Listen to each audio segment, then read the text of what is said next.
All right. Hello, everybody.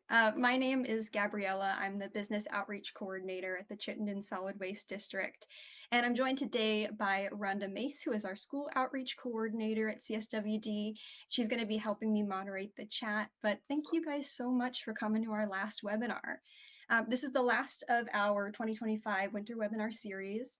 You might remember that our previous webinar in February was on wasted food, and it focused on the various methods for managing inedible food waste. But tonight we've got some local solutions for you for food that's still edible, and also on how to improve food access within Chittenden County. We have several guest speakers joining us today as part of a roundtable discussion. So we'll hear from Kristen McDowell with the Intervale Center, Scott Fay with the Essex Westford School District, and Allison Spain from UVM. And without further ado, let's get started. Perfect. So a quick introduction to who we are. We are the Chittenden Solid Waste District. We are your municipal district created to implement solid waste management mandates legislated by the state of Vermont. You might know us by the 6 drop-off centers that we operate, as well as our organics recycling facility, also known as Green Mountain Compost. We also own the Materials Recovery Center, or MRF, and as well as the Environmental Depot. We also operate the Rover when the weather is nice in the summertime. So just to get started, like I had mentioned in our last webinar on food waste, we talked about the Vermont's food recovery hierarchy and the EPA's wasted food scale. Something interesting to note about that is that compost is at or near the bottom of both lists, not the EPA, because the banning food waste from trash is not a national thing, it's just for Vermont. While composting has a lot of environmental benefits, it really should be considered one of the last resorts for inedible food waste. In their 2025 report, ReFed estimated that 73.9 million tons of surplus food were generated in 2023, which is about 31% of the US's food supply. And this wasted food could be generated anywhere from farms to manufacturing facilities to retail stores or even at home. And ReFed estimated that only about 12% of the 14.5 million tons of food that could have been donated was actually donated in that year. They also estimated that 1 in 7 people in the United States were food insecure in 2023. And in Vermont, the University of Vermont estimated that nearly 2 in 5 Vermonters were considered food insecure as recently as 2022. There's a lot to get into there, which we can't all cover today, but I really encourage you to take a look at these resources that are listed below: the Vermont Food Security Roadmap to 2035, as well as From Surplus to Solutions, the report from the EPA, the report from ReFed. I will be sending that out in an extra link at the end tomorrow to anybody that's interested in taking a look at it, as well as some additional resources. But with that in mind, we have several wonderful speakers here who are going to talk to you about how they reduce food waste and improve food access locally. So without further ado, we're going to start with Kristen McDowell. Kristen earned a degree in environmental studies with a focus on justice and sustainability at St. Michael's College, where she was involved in the local food system. And after leading a crew on the on-campus farm, she went to work at a local production farm and manage the Burlington Farmers Market. And through these opportunities, Kristen developed a passion for community development, sustainability, and local food systems. And when she's not at Intervale, she can be found swimming, cooking, and working on one of her craft projects. So, Kristen, I will let you share your slides and take it away. Okay. How's that look for everyone? Good? Rhonda says we're good. Well, thanks, Gabriella. As Gabriella said, my name is Kristen McDowell. I use she, her pronouns, and I am the food hub manager at the Intervale Center, and I'm here to discuss our gleaning and food access program. Oh, why isn't it working? There we go. So before we get into the specifics, I wanted to give a little rundown and introduction to the Intervale Center in case any of you might not be familiar with our work. So the Intervale Center was founded in 1988, and our mission is to strengthen community food systems that sustain farms, land, and people.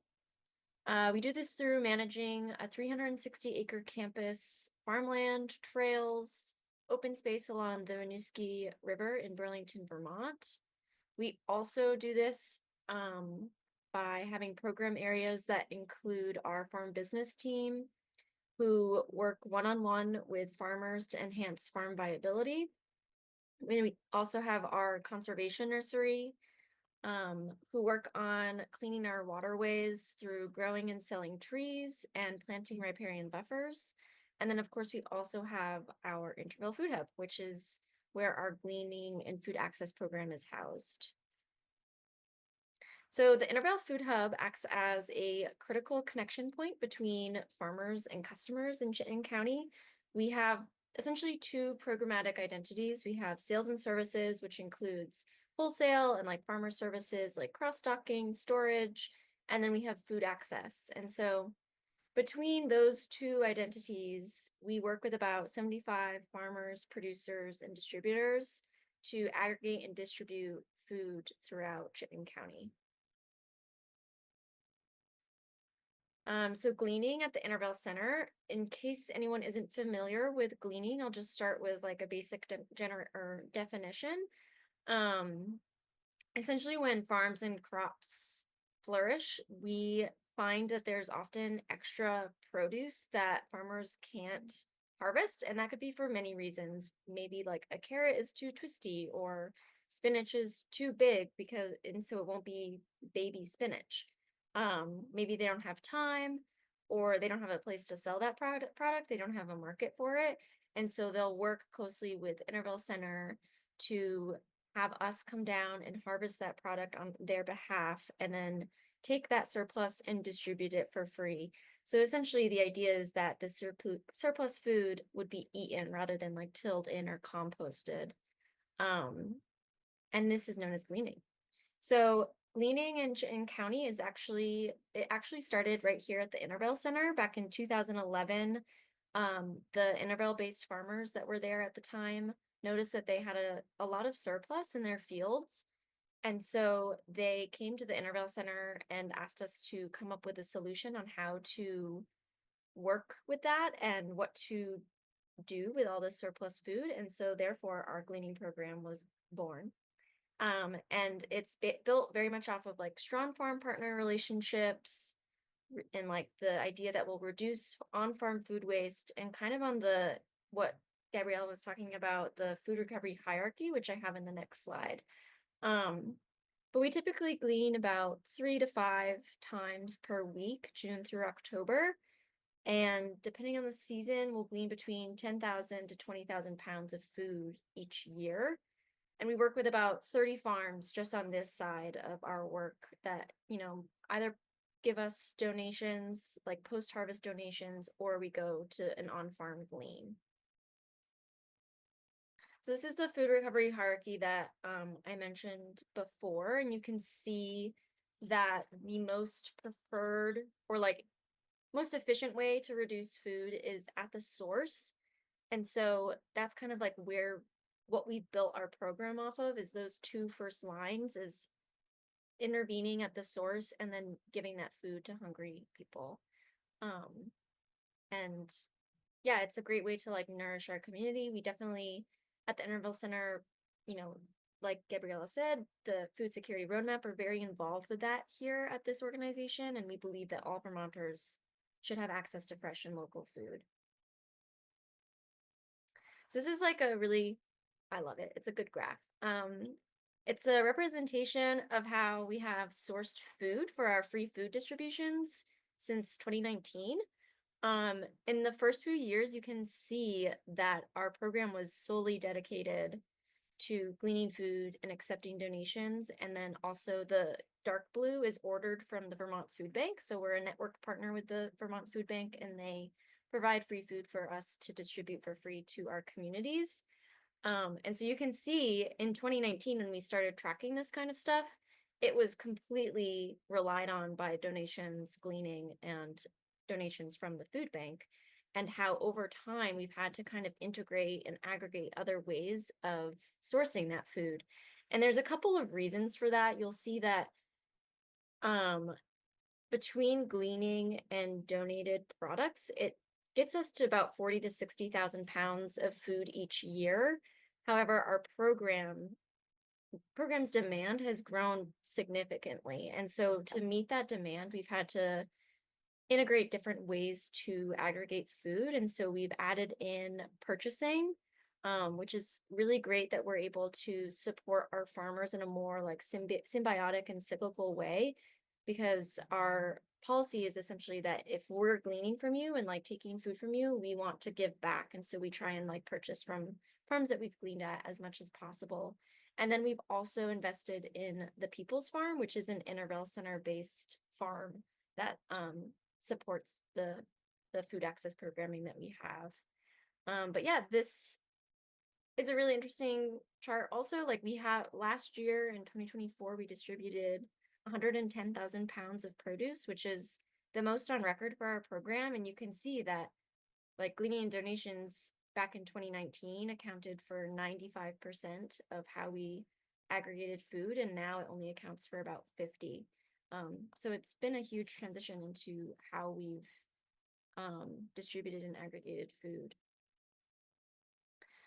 So that's kind of like our gleaning side of our program. And then, of course, we have food access. And so we operate a year-round food access program where we have a weekly CSA-like distribution, which runs from July through October. And that is called Fair Share. We distribute to about 750 families per season. It's a big program. And if you aren't familiar with CSA, I'll just add, it stands for Community Supported Agriculture. It essentially is like what you see here, where there's a few tables with a bunch of produce out, and it's usually run by like a single farmer who hosts like you know, a table like this, and then you pick through what you want. Yeah, on top of this fair share programming that we operate in the summer, we also partner with organizations who work with our target populations to provide like a large share. It's usually 15 to 20 pounds of food that they can use and cook for their recipients. And then in the winter, we have a monthly Intervale based distribution that is pre-packed shares, usually about 10 pounds of food. It's for 300 people, first come, first serve. And then we also have monthly pop-up distributions at Winooski, and then a few local organizations that, again, aren't able to come down to the Intervale Center, but work with our target populations, and it's just easier to bring food to them. So we have a couple of those in the winter as well. And then one thing I'll say about these distributions is that we designed the program to be very low barrier, which means we don't ask people to prove residency or that they're low income. We typically just ask a few demographic questions. And we do this to remove any kind of stigma that might be involved with participating in the charitable food system. We think it's like, again, really important that we provide a dignified experience for our recipients. And that's like a huge barrier to a lot of folks who think, they can't participate in it because of this stigma. So we try really hard to eliminate that. And I'll just end by saying that without viable farms, all of us rely on them every single day, and achieving food security would not be possible without them. And so it is abundantly clear, especially in the climate that we are in today, that strong local food systems create climate resilience for all of us. And that's why the Intervale Center and our programming very much intentionally focuses on uplifting farmers and food security efforts to work towards our collective impact. Thank you for coming and listening.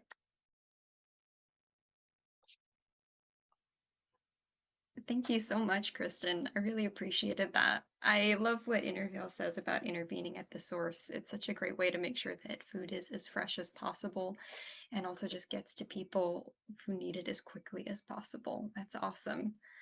Right. Now, we are I going just to wanted move to on to Oh, sorry, Gabby. I just wanted to remind people, like, if you have questions or even comments, you can throw them in the Q&A, and we will address those as we go along. Just to throw that out there. Didn't mean to interrupt. Sorry. Not an interruption at all. Yes, please throw your questions in the Q&A or comments if you have any. All right. So next up, we have Scott Fay, who is the Director of Child Nutrition at the Essex Westford School District. Scott, are you ready to share your slides? I am. Awesome, take it away. Hi, everybody. So my name is Scott Fay, and I have been in school nutrition for 18 years. It wasn't my original plan, but I've grown to really love it. And at the start of the pandemic, we had to figure out ways to serve kids really, really quickly. Well, let me back up just a little bit. So I'm the director for the Essex Westford School District. We have about 4,000 students across 9 different sites, and we're serving about 1,500 breakfasts a day and 2,500 lunches. The requirements are that we're bound by the USDA's meal pattern. It requires us to give students meal components that they don't always intend to eat. But in order for them to, for it to be a qualified meal, it needs to contain certain components. So when the pandemic struck and we were given waivers that we were able to serve all of our students universally free, our first of all participation increased dramatically, and because of the pandemic we needed to move children through our serving lines really, really quickly. So what we had to do was serve unitized meals, which means the trays were all put together, and students didn't have a lot of choices then. So we quickly found that a lot of the options that they might have said no thank you to were getting wasted. So we kind of brainstormed a little bit, and there's many schools use something called a share table, where kids can put items that they were required to take but didn't intend to eat, and the idea is that you can drop something off, and somebody else might want an extra apple or an extra milk or juice, can grab it. The problem we were having with that was that um, there was a shelf life issue in that cold food wasn't being maintained at proper temperature. So we had the idea to purchase coolers and use coolers for children to put those extra items. Um, and about 2022, we were able to use some of our own funds to purchase a share cooler, just like in this picture here, for each of our schools. Um, and the idea is that when children grab their meals, and if they're required to take things they don't want to eat, they can set them in there. And anybody who's looking for a snack can go to the share cooler and grab anything they want out of there. Um, at the same time we moved to universal school meals, we stopped serving snacks and selling um, potato chips and things like that we had sold in the past that helped supplement kids who ate a meal and found themselves still hungry. The problem with that is it's not available to all kids. It's only available to kids who have money, which kind of fuels the school lunch stigma. So we closed all of our snack areas and focused entirely on quality meals. Um, and what the share cooler ended up doing was filling that need for a kid or student who found themselves still hungry after their lunch or their breakfast. So once we were able to purchase the equipment and get it in place,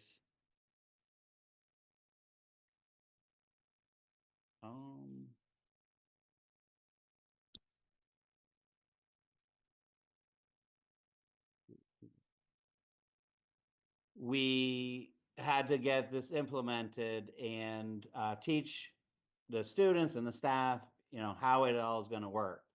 So we worked together to develop internal and external procedures that, for example, we don't let students put items that are not whole or not packaged. We needed that to be items that another student could take and eat safely.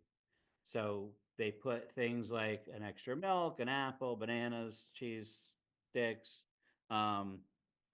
We worked really hard to get the word out and making sure that everybody knew what they were and how to use them. We worked with our communications folks and our school principals and our school board.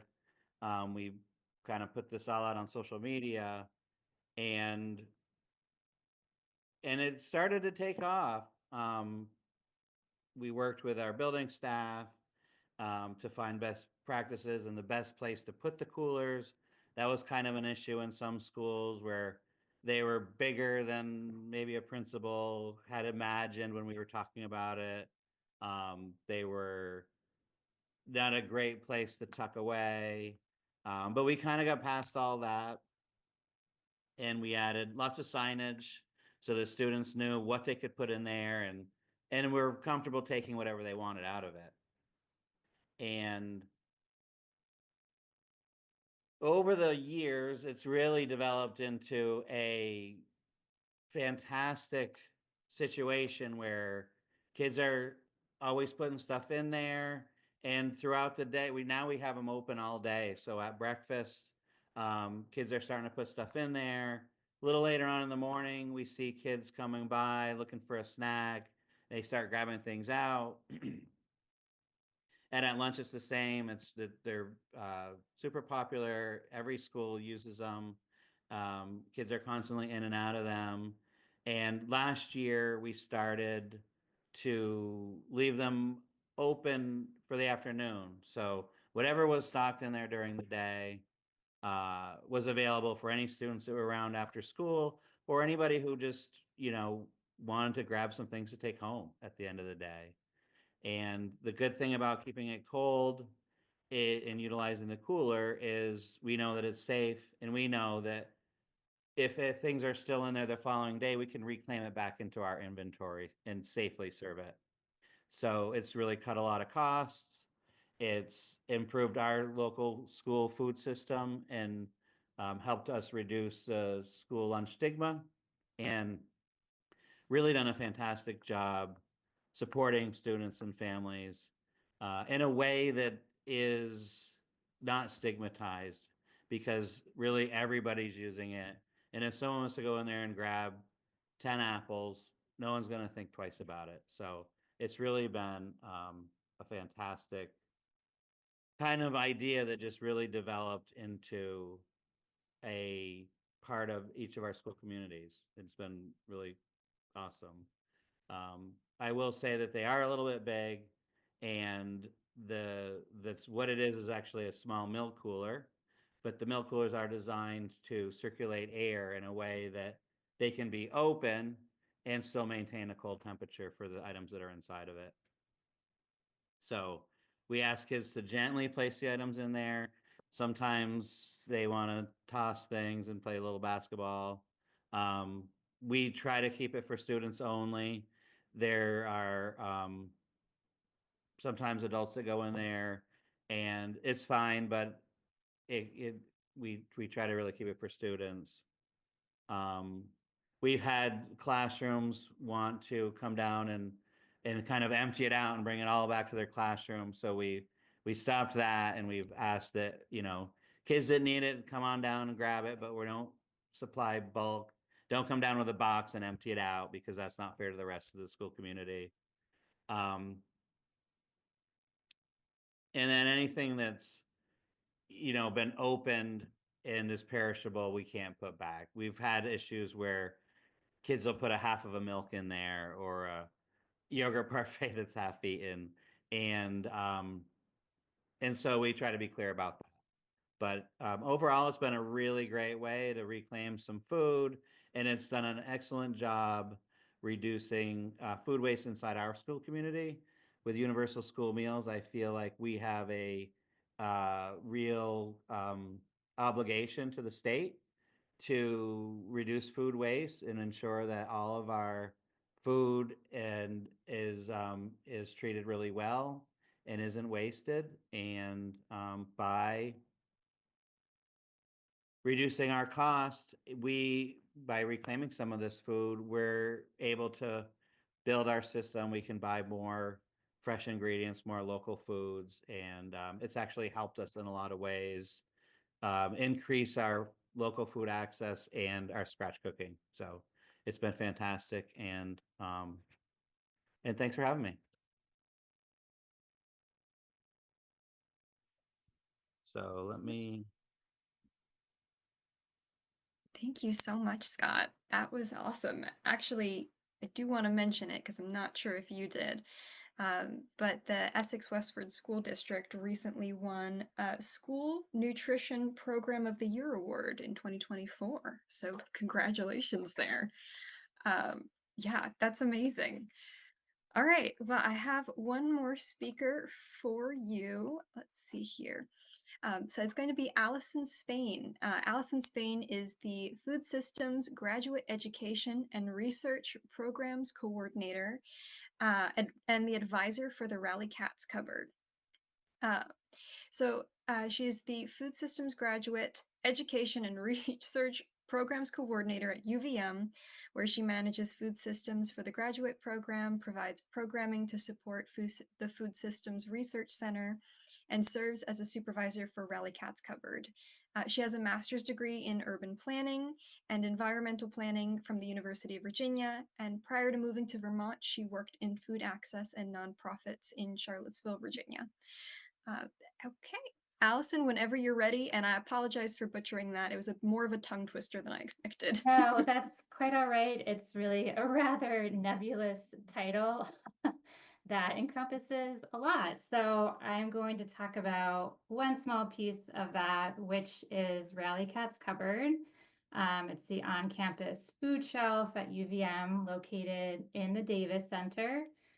We are a no questions asked space where any member of the UVM community, students, faculty, staff, they can come in and shop during our distribution hours, which are currently twice a week for 2 hours at a time. As you can see here, this picture is kind of part of our main space. We have a wonderful volunteer who painted the mural on the wall behind us, and to the left is our refrigerator. We have a freezer next to that. And then there are some tables to the right where we typically display produce. Plus we have another room off to the left where full of shelves and where we kind of keep non-perishable food and household items. So I'll talk a little bit about the history of the cupboard, kind of how it operates today, and some of the partners that support our work. So the cupboard is now almost 6 years old, and it really came about because of this 2017 study done by Meredith Niles, who is faculty in nutrition and food sciences. This initial survey showed that food insecurity is a real issue for students at UVM. And while the graph on the right is a little bit small, at the time, almost 26% of undergraduates were reporting issues of food security in spring 2017. And while our focus really is on students, you can see from this too that it's not just limited to students. There's food insecurity that graduate students, medical students, staff, and faculty are all experiencing. And when this data came out, it really motivated an undergraduate student to do something to address this need. She really did a lot of the legwork involved in finding a space on campus, recruiting volunteers, securing donations and funding to kind of get the cupboard off the ground, which happened right around the time that the pandemic started. So the cupboard was initially in a kind of small closet space in the old Hills building on campus, and then kind of pivoted to some outdoor pop-up markets, especially during the first year of the pandemic. We then moved to a space in the Living and Learning Commons at UVM for about a year. And now we are in the first floor of the Davis Center. Hopefully that is going to be our long-term home. We really like it there, and especially we find that being in the Davis Center helps to remove some of the stigma around accessing the cupboard because it is so central and visible to everyone. It's not kind of in that little closet where it used to be. So to give some slightly more recent numbers on food insecurity rates at UVM, last spring, the Office of Student and Community Relations conducted their annual off-campus student survey and found that 39% of off-campus students experienced food insecurity within the previous year. And that rate was even higher for LGBTQIA identifying students. Obviously, this is not comprehensive as it only includes off-campus students, but a new survey is underway with another member of the Nutrition and Food Sciences faculty, Trishni Birosi. So I'm hoping within the next few months, we'll have kind of a more comprehensive picture of what the rates are at UVM at this time. So kind of how the cupboard works, in partnership with the Vermont Food Bank, similar to the Intervale Food Hub, we are also a network partner. So through that, we have 4 pickups per week from local grocery stores. We do the 2 Hannafords in South Burlington on Sunday mornings. We can pick up from Cumberland Farms over on Riverside Avenue in Burlington during the week. And our newest pickup is from the Non-Sense grocery store up in Williston, Vermont. So we do those weekly, so we can go to the facility and take product that they set aside for donation. We also have some funding, either through grants or monetary donations that we use to purchase food. Typically, we either do some kind of big Costco runs, usually once or twice a month. We do also order a lot from the Intervale Food Hub. And we also get to do 1 big order per month from the Vermont Food Bank. So we can get free product from them and as well as purchase. And we get to participate in their monthly produce drops. We also have a lot of support from folks at UVM. So there's a lot of people who are bringing in donations. So for example, right now there's a donation drive happening amongst the staff offices over in the Waterman building. Next month, Enterprise Technology Services is going to be doing a big donation drive. We also get a lot of interest from different student groups and students doing class projects. So they'll run donation drives for us, or they'll host events where the entrance fee is a suggested donation of non-perishable items to participate. So we really do have a lot of support from the campus community. So we kind of collect food and household items from those various channels. We bring it to the cupboard, and then we typically ration what we have. So we have a big stock room in the back where we can store everything, but we do have to be mindful about what we're putting out for each distribution each week. So as I mentioned earlier, it's a no questions asked space, meaning you don't need to identify if you're an undergrad student, a grad student, a staff member to use a cupboard. And while we typically don't advertise as much, we don't even require you to be a member of the UVM community to come into the cupboard when we're open. Anyone from Burlington could use a cupboard. Anyone who happens to be in the Davis Center when we're open is welcome to come in. We do try to keep it to members of the UVM community, especially students, since that's really kind of been our focus from the beginning. And we kind of struggle to keep up with demand. So we're kind of not advertising that we're open to the broader community necessarily. We do track the number of people who come in during each distribution, and we do kind of get to know folks. We see people on a regular basis, so we could anecdotally tell you, like, that's a grad student, I know they're in XYZ program, but that information is not being recorded anywhere. So currently we're open for 2 hours twice a week, Mondays and Thursdays. People do line up outside the cupboard, starting almost up to an hour sometimes before we open. And then we have to keep it to about 15 people at a time who can come in to shop. We ask that people bring reusable bags and take no more than 2 grocery bags worth of items. But it operates a lot like a store where you walk in and you take what you need and what you want. As I said before, our space kind of consists of this main room here, which you can see in the center picture. There's a room to the left with the shelving where we put all the non-perishable and household items. We also have a restock room kind of a little bit off to the side of this main space where we keep really high demand items. So for example, eggs, if you're even lucky enough to come across eggs these days, rices, dish soaps, cooking oils. We have volunteers who staff that during the distribution, and then any guests who come to the cupboard can ask at the restock room if we have those items. And then there's, again, the back room with all of our inventory. So I'd say this year, and even probably for the last year or so, we're serving about 150 people on average during each 2-hour distribution window. I think the highest that we went up to last spring was about 230 people during 2 hours. So the need is really there and the demand is really there. We're definitely struggling to keep up with that demand.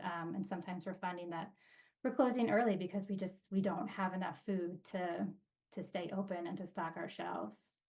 And of course, I do want to mention our wonderful students. The core cupboard team consists of our undergrad student leader, Nadia B. Coates, our graduate student leader, CJ Sands, and myself. We also have a crew of about 10 regular volunteers.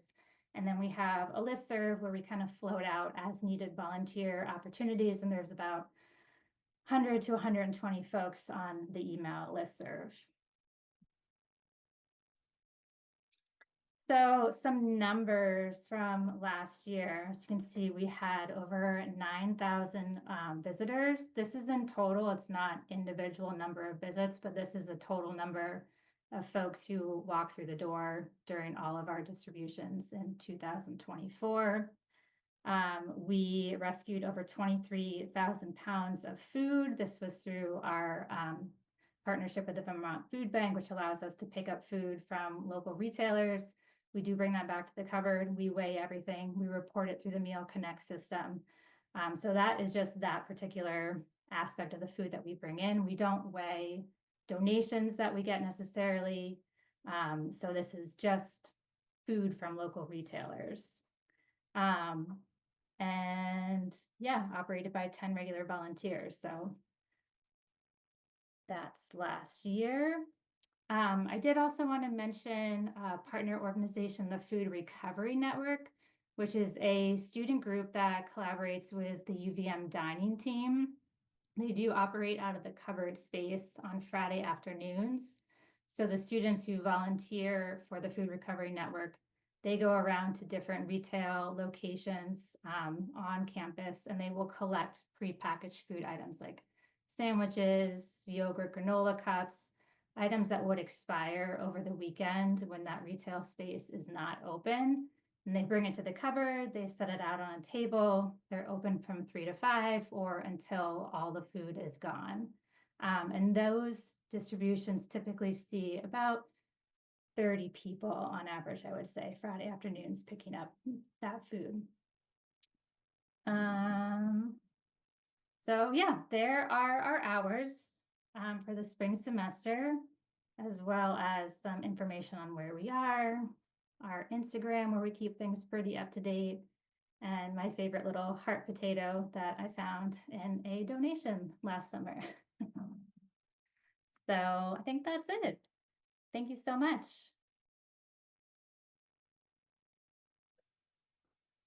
Thank you, Allison. That was great. And I like the heart potato.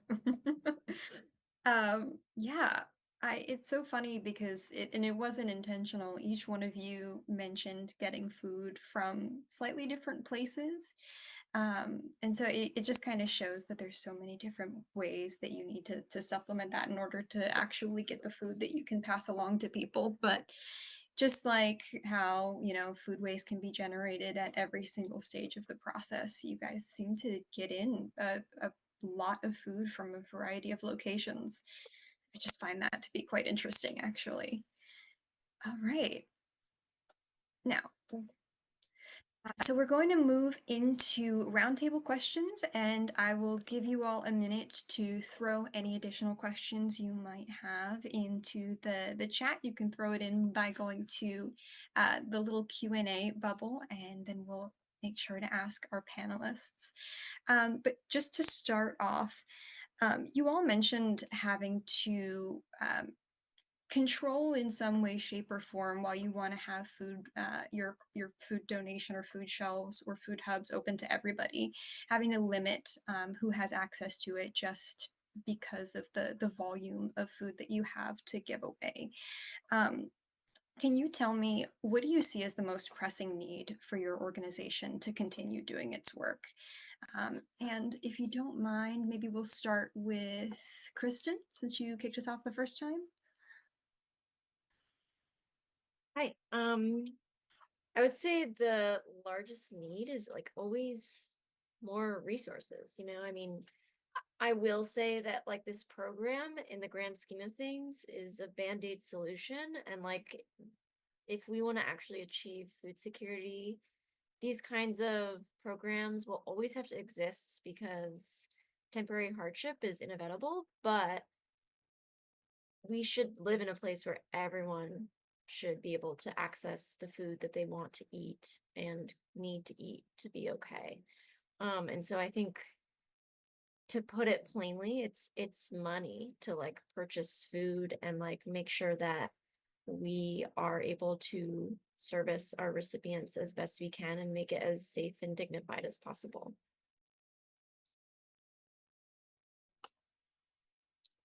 Awesome. Thank you, Kristen. Scott or Allison, do either of you feel strongly enough to take the next one? Oh, Scott's unmuted himself. I'm ready. In our situation, the universal school meals that Vermont amazingly provides to all schools across the state really is a driver because it, like I said, it allows us to focus completely on meals. We don't need to worry about trying to sell snacks and stuff to raise revenue. And that provides enough students going through our serving lines to where we can recoup any of the foods that they, like I said, don't want to consume, but we're required to take. And then throughout the day, there's food on hand for anybody that's hungry or at the end of the day to take home with them. So really, and universal school meals is under a little bit of threat this legislative session. So we've worked really, really hard to stay ahead of that. I've been an advocate, and we'll do so as long as I'm in Vermont. And so as long as that program stays alive, we're going to be able to continue doing what we're doing, and we're going to be able to do it really well.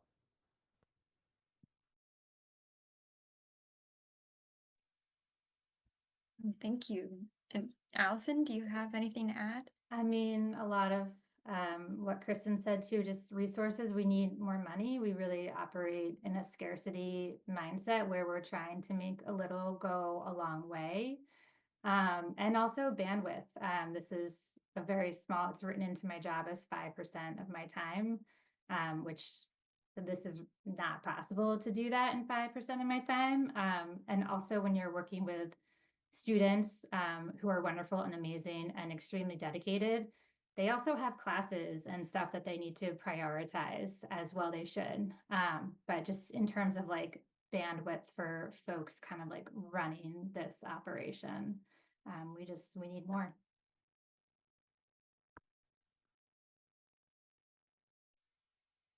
Yeah, absolutely. Burnout is a thing, especially amongst people who are doing a lot of emotional work on top of keeping a program together. I had sent you some possible questions, but I want to deviate from that just for a second before we get to our attendee question. Um, all of you mentioned stigma in some way, and it's surprising, especially considering, Allison, you said you had graduate students and med students and staff. Scott, you mentioned that there were staff or employees or teachers who might have liked to use it, but you just didn't have the capacity. But all of you seem to be working very hard to create a very welcoming environment. Is there anything you guys would like to add on that, just in terms of fighting that stigma or where that stigma might come from? And I'll let whoever starts that wants to.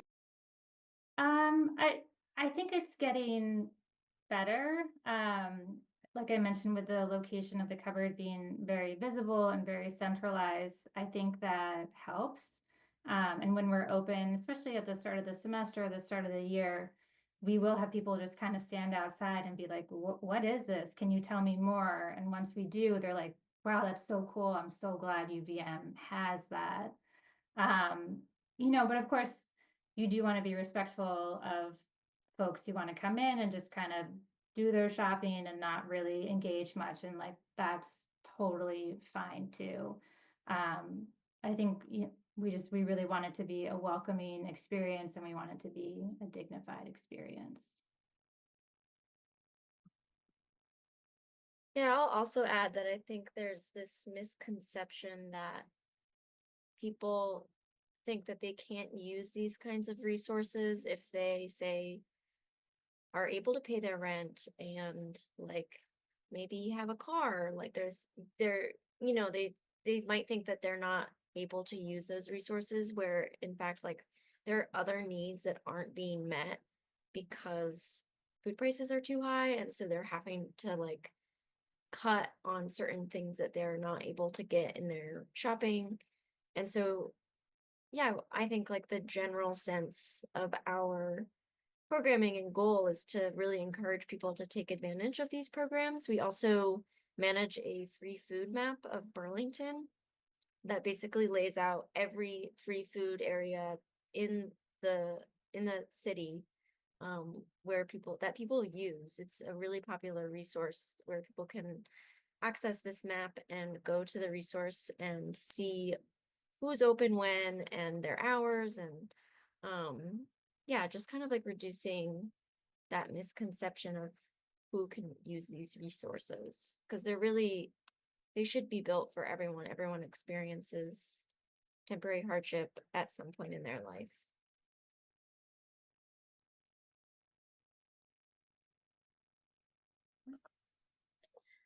Scott, I if you would can. just Go ahead. add to that in my situation, serving public school children. I say the same thing. Our resources come from people participating in the program. And I think the more people that use our program, kind of like what Kristen said, it's available to everybody. And more people that use it, it kind of norms it out and then takes the stigma away. So I like to use the kind of phrase that it's here for everybody. It's not just for those with with strong need. If only people with really strong needs were the ones that used it, we wouldn't have the system around this to be able to serve those people. So we really need people to come and access these programs um, in order to be strong for the ones that need us the most. And I understand that that's not the same for all of the programs out there, but in the situation that I find myself, it's really critical to get people to come out when we have summer meals. Um, Summer meal sites that aren't busy aren't good for anybody. And so we really need, folks to come out for those things. And over the past 4 or 5 years, it's not been hard at all to get a crowd anytime there's food available. So.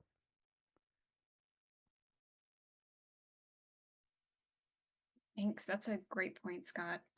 Um, Rhonda, I think we have a question in the chat. Would you like to share that quick? And then I've got other questions if we don't get any more in. All right, yeah, so this is for Scott. Looking back at the timing of the start of the Share Cooler program, have any teachers seen improvement in students' ability to focus? Just curious about this, since we know that hungry students perform poorer in school, and your program addresses hunger in a unique way. Yeah, and the start of the share coolers coincided with the start of universal school meals. It started with USDA waivers during the pandemic. Vermont was able to pass legislation that picked up that program when the federal waivers expired. And as an advocate, I was part of a lot of different surveys that we went out to try to get feedback from teachers and all the stakeholders. And one of the things that came from teachers, there are two big things came from teachers. One was kids are so much more relaxed and they're better behaved, they're more in more attendance, they come to school more often, and they're ready to learn, so they're ready to focus in the morning. And and and so before the share coolers and before universal school meals, only the kids that had money were able to come or were qualified and actually filled out the paperwork were able to come and get food at school. Now everybody can come. So teachers are saying, like, now that my whole classroom goes and eats, once they're done with that, they're actually ready to engage. And it's been super meaningful to teachers. That's one key point. And the second one was a lot of teachers end up buying food to have snacks in their classrooms, and they pay for that out of their own pocket, and they don't need to do that anymore because the share cooler is there, and there's so anybody who needs a snack can go grab one. And then and breakfast is part of the educational package in Vermont now, and so kids don't have to feel hunger at school. And frankly, it's a waste of taxpayer dollars to try to for teachers to try to teach hungry kids. And I've heard time and again from teachers that they're not doing that anymore. So that was a great question. That's awesome news. And I know when I'm teaching at the schools, it's definitely something that I always share with the kids too about, when I was a kid, I would have loved to have like free snacks and such. So I always try to encourage them to utilize the share coolers or shared tables, depending on which school I'm at. But so yeah, so thanks so much for feeding our kids. It just is a soft spot for me.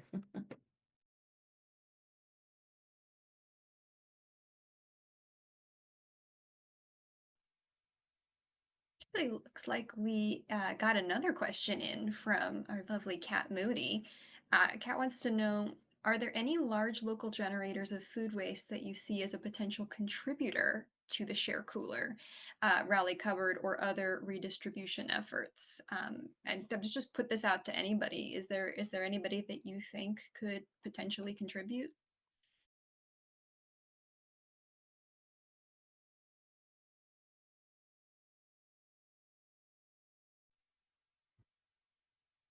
Actually, if not, I'm very curious. I think it was Allison, you mentioned that you got food from grocery stores specifically. If you could talk about your experience with that as well, because I know that you all get food from different sources. Or if you even want to talk a little bit about how you communicate freshness guidelines, just because from my own personal experience, I have to tell my mom all the time that people don't want, an opened can or something that's so far expired, even I wouldn't eat it. So if any of you can speak on that, I'd appreciate it. I mean, in terms of getting food from grocery stores, so for example, the Hannaford that we go to, we can pick up from their bakery department, their deli department, their produce, and now just starting in January, they are giving center store non-perishable items. 'Cause it used to previously go from the store back to like headquarters in Maine to then be redistributed through like a food bank network. So this is hopefully cutting out some of that legwork. The stuff that comes there is all fresh. It may be close to expiration date, but it is not expired. We do see stuff with like, we get a lot of donations, especially towards the end of the year when there's big student move out and everything. We'll see a ton of donations come in, which is wonderful, but we do spend a lot of time going through those to check expiration dates. I know last spring, I think I got a can of clam chowder soup that expired in 2021. So like that's got to go, unfortunately. So we do try to remind folks, especially if you're considering donating to the cupboard or donating to any food shelf, that's really wonderful, but like, don't give something that's really expired that you yourself would not take off a shelf to eat. So just really try to be mindful of that.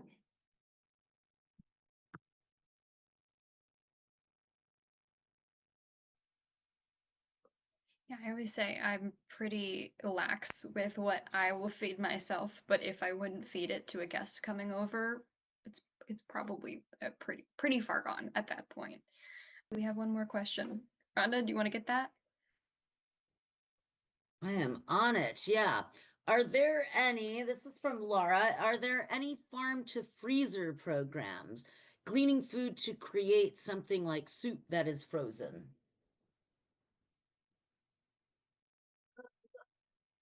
Yes, there's a newer program that Salvation Farms is in the process of developing. They're located, I think, in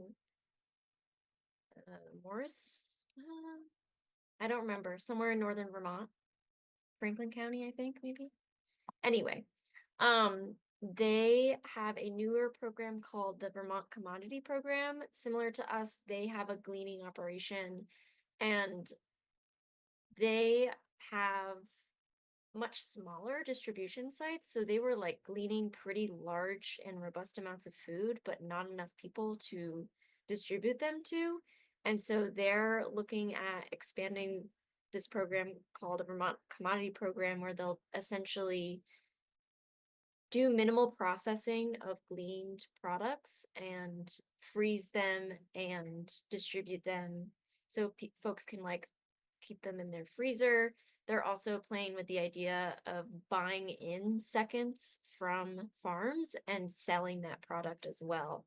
So that's kind of two-pronged, where there are definitely opportunities for farmers even to sell their seconds. Like juice carrots are a perfect example, that they can still sell those products even though people wouldn't necessarily buy them for like a grocery store, but they'll still use them for like processing facilities. This program will also take advantage of that to create kind of a new product for folks to really preserve the food that they were originally given. Yeah, they're out of Morrisville, the Salvation Farms. You're right.